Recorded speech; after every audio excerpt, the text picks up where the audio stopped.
Assalamualaikum warahmatullahi wabarakatuh. Pada kesempatan kali ini, kami kelompok 5 dari kelas metodologi penelitian L izin untuk mempresentasikan bab 16 yang berjudul Kualitatif Data Analysis. Sebelum memulai pada materi, izinkan saya memperkenalkan masing-masing anggota dari kelompok 5. Yang pertama di sini ada Anggreni Puspita Dewi dengan NPM 2301 30 10 044. Yang kedua ada Nirmala Nur Octavia Jalla Senastri dengan NPM 2301 30 10 168. Yang ketiga di sini ada Vina Dwi Kurniati dengan NPM 2301 30 10 181. Yang keempat ada Raina Queen Rozika dengan NPM 2301 30 10 187. Yang kelima ada Seni Mutiara dengan NPM 2301 30 10 258. Kualitatif Data Analysis. Introduction. Data kualitatif berbentuk kata-kata seperti catatan wawancara, transkrip diskusi kelompok, jawaban dari pertanyaan terbuka, rekaman video, pengalaman pelanggan, artikel internet, dan berita. Data ini dapat berasal dari sumber primer maupun sekunder, termasuk individu, kelompok fokus, catatan perusahaan, publikasi pemerintah, dan juga internet. Tujuan analisis data kualitatif adalah untuk menarik kesimpulan yang valid dari sejumlah besar informasi. Selanjutnya di sini ada 3 important steps in qualitative data analysis. Ada 3 langkah utama dalam analisis data kualitatif, yaitu ada reduksi data, penyajian data, serta penarikan dan verifikasi kesimpulan. Reduksi data mencakup pemilihan, pengodean, dan pengelompokan data agar menjadi lebih terfokus. Penyajian data adalah penampilan data dalam bentuk tabel, matriks, grafik, bagan, atau kutipan yang membantu mengidentifikasi pola dan hubungan. Penarikan dan verifikasi kesimpulan merupakan proses menafsirkan pola serta memeriksa keabsahan temuan.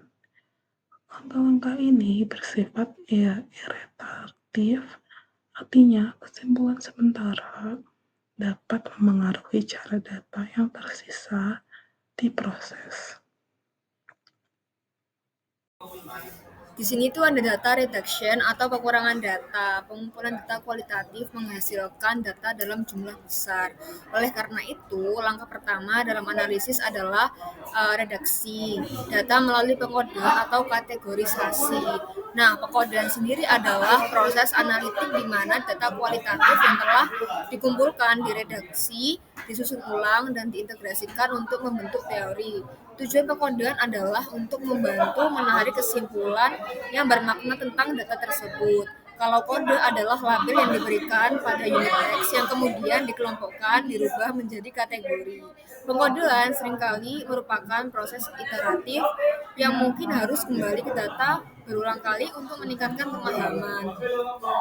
Terus di sini tuh ada kasus, yaitu mendorong kemarahan pelanggan. Ini tuh kayak berada di sebuah toko pakaian dan baru saja menemukan pakaian yang Anda suka. Anda pergi ke pasar untuk membayar di kasir, melihat seseorang asisten toko sedang berbicara dengan seorang teman di ponselnya. Anda harus menunggu beberapa menit, tetapi asisten toko itu tidak terburu-buru untuk menyelesaikan panggilan. Lalu tujuan penelitiannya itu sebelumnya itu di bidang pemasaran telah menerapkan teori penilaian, memahami mengapa kemarahan dialami dalam situasi. Nah, penilaian mengacu pada proses menilai signifikasi untuk peristiwa bagi kesejahteraan pribadi. Lalu ada meskipun teori penilaian memberikan wawasan yang bermanfaat tentang peran kognisi dalam interaksi emosional dengan layanan. Penelitian terbaru menunjukkan bahwa meskipun keduanya jelas berkaitan dengan kemarahan, tidak satupun dari penelitian yang disebutkan di atas merupakan kondisi yang diperlukan atau cukup untuk memunculkan kemarahan. Dengan kata lain, untuk menghindari kemarahan pelanggan, manajemen perusahaan jasa harus mengetahui peristiwa pemicu spesifik apa yang biasanya memicu emosi ini, itu kepada pelanggan. Untuk metodenya itu prosedur berdasarkan penelitian terkait di bidang pemasaran. Teknik insiden kritis atau CIT digunakan untuk mengidentifikasi perilaku kritis penyedia layanan yang memicu kemarahan pelanggan. Nah, insiden kritis ini didefinisikan sebagai peristiwa, kombinasi peristiwa atau serangkaian peristiwa antara pelanggan dan penyedia layanan yang menyebabkan kemarahan pelanggan.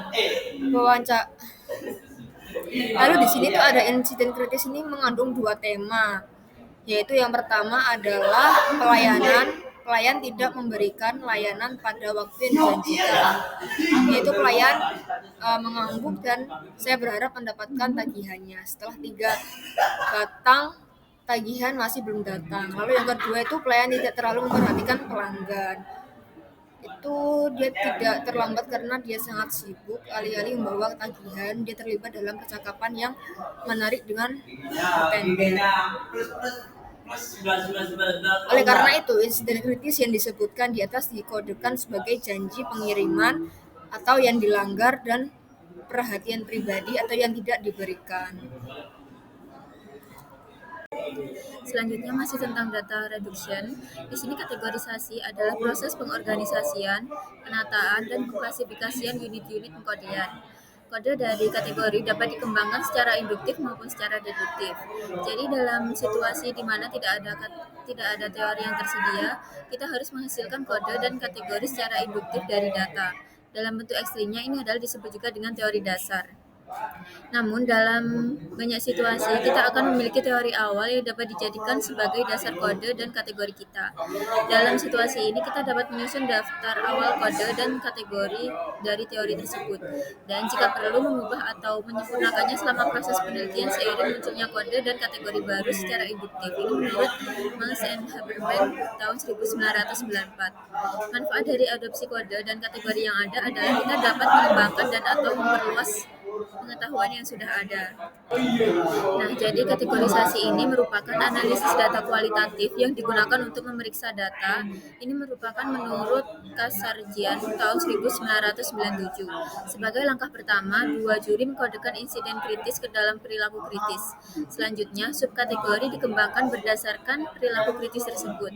2 juri yaitu A dan B secara independen mengembangkan kategori dan subkategori secara saling eksklusif dan menyeluruh untuk respons 1 hingga 400. Ini merupakan 587 perilaku kritis. 2 juri terlatih lainnya yaitu C dan D secara independen mengurutkan perilaku kritis ke dalam kategori yang disediakan oleh juri A dan B. Kemudian yang terakhir, juri independen kelima yaitu juri E melakukan pengurutan terakhir. Kemudian saat kita mulai mengelompokkan data ke dalam kategori dan subkategori, kita akan mulai memperhatikan pola dan hubungan antar data. Perhatikan bahwa daftar kategori dan subkategori kita dapat berubah selama proses analisis data. Misalnya, kategori baru mungkin perlu diidentifikasi, definisi kategori mungkin perlu diubah, dan kategori mungkin perlu dipecah menjadi subkategori. Semua ini merupakan bagian dari proses iteratif analisis data kualitatif. Nah, untuk hasil, kategori peserta melaporkan berbagai perilaku kritis yang membuat mereka marah. Beberapa perilaku ini berkaitan erat dengan hasil dari proses layanan. Misalnya, koper saya rusak parah.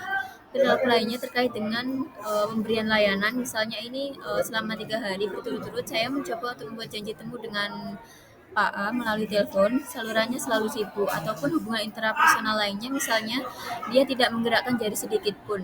Dia terlihat tidak berminat untuk membantu saya. Akhirnya, pelanggan menjadi marah karena tanggapan yang tidak memadai terhadap kegagalan layanan. Misalnya, dia bahkan tidak meminta maaf atau dia menolak mengembalikan uang saya. Jadi keempat jenis perilaku spesifik ini mewakili 4 kategori utama peristiwa yang memicu kemarahan pelanggan.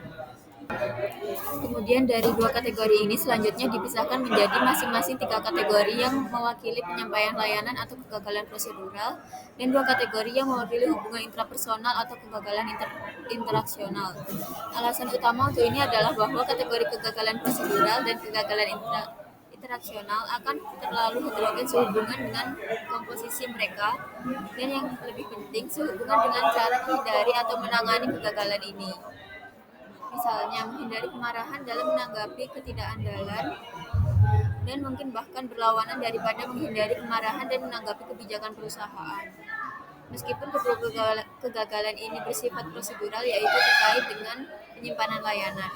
Jadi terkadang kita akan mungkin mencatat beberapa kali tema atau peristiwa tertentu muncul, atau berapa banyak responden yang mengemukakan tema atau peristiwa tertentu. Kuantifikasi data kualitatif kita akan dapat memberikan gambaran dasar tentang kepentingan relatif kategori dan subkategori. Selanjutnya ada tampilan data. Menurut Miles dan Huberman pada tahun 1994, tampilan data adalah aktivitas utama kedua yang harus Anda lakukan saat menganalisis data kuantitatif. Tampilan data melibatkan pengambilan data yang telah direduksi dan menampilkannya secara terorganisir dan ringkas. Untuk itu, bagan, matriks, diagram, grafik, frasa yang sering disebutkan, dan atau gambar dapat membantu mengorganisasi data dan menemukan pola serta hubungan di dalamnya, sehingga penarikan kesimpulan pada akhirnya lebih mudah. Dalam contoh yang diberikan, matriks dianggap sebagai tampilan yang sesuai untuk menyatukan data kualitatif. Teknik tampilan data yang dipilih dapat bergantung pada preferensi peneliti, jenis kumpulan data, dan tujuan dari tampilan tersebut. Secara umum, matriks bersifat deskriptif, seperti yang ditunjukkan oleh contoh yang disebutkan di atas. Tampilan lain seperti jaringan atau diagram memungkinkan Anda menyajikan hubungan sebab akibat antara konsep-konsep dalam data. Kemudian yaitu menarik kesimpulan. Nah, menarik kesimpulan ini adalah aktivitas analisis terakhir dalam proses analisis data kualitatif. Ini merupakan inti dari analisis data karena sudah menentukan makna dari tema-tema yang telah diidentifikasi, memikirkan penjelasan atas pola dan hubungan yang diamati, atau membuat perbandingan dan kontras antar temuan. Lalu ada reliabilitas dan validitas dalam penelitian kualitatif. Penting bagi kesimpulan yang dibuat untuk diverifikasi dengan satu atau lain cara. Artinya, harus memastikan bahwa kesimpulan yang diperoleh dari data kualitatif masuk akal, andal, dan valid. Reliabilitas dan validitas memiliki arti yang sedikit berbeda dengan penelitian kualitatif dibandingkan dengan penelitian kuantitatif. Reliabilitas dalam analisis data kualitatif mencakup reliabilitas kategori dan reliabilitas antar penilai. Reliabilitas kategori bergantung pada kemampuan analis untuk merumuskan kategori dan menyajikan definisi kategori kepada juri yang kompeten, sehingga mereka akan sepakat tentang item mana dari populasi tertentu yang termasuk dalam suatu kategori dan mana yang tidak. Dengan demikian, reliabilitas kategori berkaitan dengan sejauh mana juri dapat menggunakan definisi kategori untuk mengklasifikasikan data kualitatif.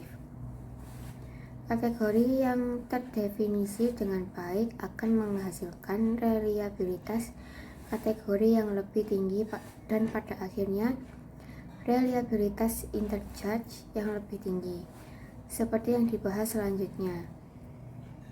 Namun, kategori yang didefinisikan secara sangat luas juga akan menghasilkan reliabilitas kategori yang lebih tinggi. Hal ini dapat menyebabkan penyederhanaan kategori yang berlebihan yang mengurangi relevansi temuan penelitian. Misalnya Meckler pada tahun 1949 dalam upaya mengklasifikasikan pemicu kemarahan, membedakan antara siklus situasi kebutuhan dan pemicu kepribadian. Situasi kebutuhan didefinisikan sebagai gangguan apapun dalam mengejar tujuan pribadi, seperti ketinggalan bus. Situasi kepribadian mencangkup pemaksaan rasa sakit, fisik atau mental, atau pelanggaran nilai-nilai status dan kepemilikan pribadi. Klasifikasi ini yang berfokus pada apakah suatu peristiwa yang memicu kemarahan dapat diklasifikasikan sebagai situasi kepribadian atau situasi kebutuhan, niscaya akan menghasilkan reliabilitas kategori dan interchange yang tinggi. Tetapi tampaknya terlalu luas untuk relevan dengan manajemen perusahaan jasa yang perusahaan menghindari kemarahan pelanggan. Oleh karena itu, Kasarjian pada tahun 1977 menyarankan bahwa peneliti harus menemukan keseimbangan antara reliabilitas kategori dan relevansi kategori. Reliabilitas interchange dapat didefinisikan sebagai tingkat konsistensi antara pengkode yang memproses data yang sama. Ukuran reliabilitas interchange yang umum digunakan adalah presentasi persetujuan pengkodean dari total jumlah keputusan pengkodean. Sebagai pedoman umum, tingkat persetujuan pada atau di atas 80% dianggap memuaskan. Selanjutnya mengenai beberapa metode lain untuk mengumpulkan dan menganalisis data kualitatif. Yang pertama mengenai analisis isi. Jadi analisis isi ini adalah metode penelitian observasional yang digunakan untuk mengevaluasi secara sistematis isi simbolis dari semua bentuk komunikasi yang terekam. Nah, analisis isi dapat digunakan untuk menganalisis surat kabar, situs web, iklan, rekaman wawancara, dan sejenisnya. Nah, metode analisis ini memungkinkan peneliti untuk menganalisis sejumlah besar informasi tekstual dan secara sistematis mengidentifikasi propertinya, seperti keberadaan kata, konsep, karakter, tema, atau kalimat tertentu. Nah, di sini ada dua analisis. Yang pertama yaitu analisis konseptual, yang dimana analisis konseptual ini menganalisis dan menginterpretasikan teks dengan mengkodekan teks ke dalam kategori-kategori isi yang mudah dikelola. Lalu yang kedua, analisis relasional yang dibangun atas analisis konseptual dengan memeriksa hubungan antar konsep dalam suatu teks. Nah, hasil analisis konseptual atau relasional ini digunakan untuk membuat kesimpulan tentang pesan dalam teks, pengaruh variabel lingkungan terhadap isi pesan, dampak pesan terhadap penerima, dan sebagainya. Sejalan dengan itu, analisis isi telah digunakan untuk menganalisis liputan pers kampanye pemilu, menilai dampak konten iklan terhadap perilaku konsumen, dan memberikan tinjauan sistematis tentang perangkat yang digunakan media daring untuk mendorong proses komunikasi interaktif. Lalu ada analisis naratif. Nah, analisis naratif ini adalah pendekatan yang bertujuan untuk menggali dan meneliti kisah-kisah yang kita ceritakan tentang diri kita dan mengaplikasikannya bagi kehidupan kita. Nah, data naratif sering dikumpulkan melalui wawancara. Wawancara ini dirancang untuk mendorong partisipan menggambarkan suatu kejadian tertentu dalam konteks riwayat hidupnya. Dengan demikian, analisis naratif berbeda dari metode penelitian kualitatif lainnya. Analisis naratif berfokus pada suatu proses atau urutan waktu. Selanjutnya mengenai induksi analitik. Jadi induksi analitik ini adalah strategi analisis data kualitatif yang bertujuan untuk menemukan penjelasan universal atas fenomena. Strategi ini melibatkan pengumpulan data hingga tidak ada kasus yang bertentangan dengan penjelasan hipotesis. Proses ini dimulai dengan definisi masalah dan penjelasan hipotesis, diikuti dengan pemeriksaan kasus. Jika suatu kasus tidak konsisten dengan hipotesis, peneliti akan mendefinisikan ulang hipotesis tersebut, atau mengecualikan kasus yang menyimpang. Nah, metode ini menggunakan penalaran induktif yang dimana memungkinkan hipotesis dimodifikasi selama proses penelitian. Lalu yang terakhir mengenai Big Data. Big Data ini adalah istilah populer untuk pertumbuhan eksponensial data dari sumber digital, yang awalnya didefinisikan sebagai volume data yang terlalu besar untuk pemrosesan tradisional. Definisi ini telah luas melampaui data terstruktur hingga mencakup data masif dan tidak terstruktur seperti teks, gambar, dan video. Nah, teknologi baru memungkinkan pengukuran dan penggabungan data ini memberikan big data potensi besar bagi kemajuan akademis dan bisnis. Nah, karakteristik utama Big Data itu adalah volume, variasi, dan kecepatan. Dan beberapa di antaranya juga itu mencakup kebenaran. Meskipun Big Data menawarkan banyak harapan, ia juga menghadirkan tantangan bagi organisasi dalam mengelola, memproses, dan menganalisisnya, sehingga banyak organisasi kesulitan memanfaatkan nilainya. Sekian yang bisa kelompok kami presentasikan. Mohon maaf bila ada salah kata dalam pengucapan. Terima kasih dan wassalamualaikum warahmatullahi wabarakatuh.